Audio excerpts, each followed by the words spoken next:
घालीन लोटांगण वंदीन चरण, डोळ्यांनी पाहिन रूप तुझे. गाभाऱ्यात जोरात आरती सुरू होती. घंटा आणि मंत्रांचा आवाज सगळीकडे घुमत होता. अन्वीने कान झाकले, पण काही उपयोग झाला नाही. ती वैतागून उशी डोक्यावर दाबून झोपण्याचा प्रयत्न करत होती. काय आहे हे? सकाळ सकाळी कोणाला आरती लावायची एवढी हौस? माणसाला झोपू द्यायचं नाही का? असं पुटपुटत ती वैतागून उठली. आता तिची नजर तिने दरवाजाकडे बघितली, तर ती आरवच्या पायाला जाऊन लागली. आता सीन 2. आता त्यामुळे झाला तणाव. काय चाललंय इथे? सकाळ सकाळी ही कटकट, झोपूही देत नाही. आता अन्वी रागाने ओरडली. त्यावर आरव हसत म्हणाला, अगं अन्वी, उठायची वेळ झाली. आज तुझा इथला पहिलाच दिवस आहे. आई म्हणत होती काहीतरी गोड बनवायचं असतं नव्या सुनेने. काय? मी काहीतरी खायला बनवायचं? आणि मी का करू? इथे कुठलाही नियम माझ्यावर लागू नाही आहे. माझं आयुष्य मी माझ्या मर्जीने जगते. आणि हो, मला उठल्यावर कॉफी हवी आहे, बेडवर. नाहीतर काहीही काम नाही करणार मी. आता अन्वी उलट उत्तर देत होती आणि आता ती दरवाजावर येऊन उभी राहिली. आपल्याकडे सगळं एकत्र केलं जातं. आईबाबा म्हणतात की त्याने संवाद वाढतो, असं आरव समजवत होता. आता हे डायलॉग बंद कर. मला कॉफी हवी आहे म्हणजे हवी आहे, बस. Get that. ती रागावून बोलली.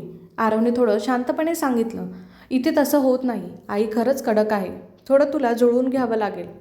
तू मला शिकवतोयस? मी अन्वी आहे. माझ्या घरी तुमच्यासारखे कितीतरी नोकर पाणी आणतात.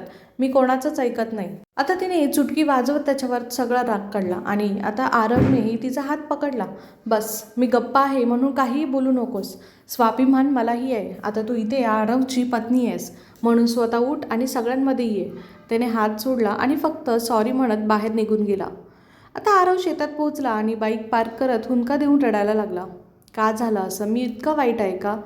त्याचे डोळे भरून आले. मग कुणीतरी मागून खांद्यावर हात ठेवला. आरव?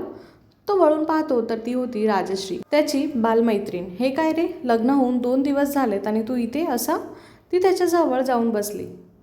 राजू, काही नाही ग, डोळ्यात धूळ गेली होती थोडी. आणि काय, हळदीच्या अंगाने बाहेर आलो म्हणून काय होतंय? तू सांग, एकटीच आलीस? तो विषय टाळत होता. आरव, काय झालंय ते सांग. तुझा चेहरा सांगतोय की काही ठीक नाही आहे. ती आपलं समजूतदारपणे म्हणत होती.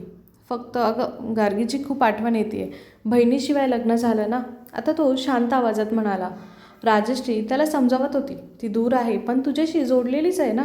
ती नाही आली याचा अर्थ तिला काही फरक पडत नाही असं होत नाही ना. आता दोघं हसत गप्पा मारत परत येतात घरी. राजश्री खाली उतरत होती तोपर्यंत आरवच्या वडिलांनी तिला हाक मारली. आरव तिच्या मागे मागे धावत गेला, कारण त्याला माहीत होतं अन्वीने हे जर पाहिलं तर नवा वाद होणार. राजू, मला खूप दिवस झालं तुझ्या हातच्या आळूवड्या खाल्ल्या नाही आहेत, बनवून आण ना प्लीज. तो तिचा हात धरून विनवत होता. राजश्री गालातल्या गालात हसली, पण त्याने तिचा हात धरल्याचं पाहून, अरे बापरे, एवढं काही विशेष नाही, करते आणते असं म्हणत ती निघून गेली. आता इकडे अन्वी हे सगळं खिडकीतून बघत होती. तिच्या चेहऱ्यावर राग आणि गोंधळ दोन्ही चालू होता. ही कोण आता? आरवसोबत एवढी मोकळी काय? तो तर रागावून गेला होता ना. मग हिच्यासोबत कशा गप्पा मारतोय? म्हणजे हा तिच्याकडेच गेला होता का मन मोकळं करायला आणि मला नाही सांगितलं? असं ती स्वतःशीच पुटपुटत होती. कसली गावंढळ आहे ही. पण मला काय एवढं वाईट वाटते? मला का फरक पडतोय? पण फरक पडतोय ना अन्वी, कारण नवरा आहे तुझा तो.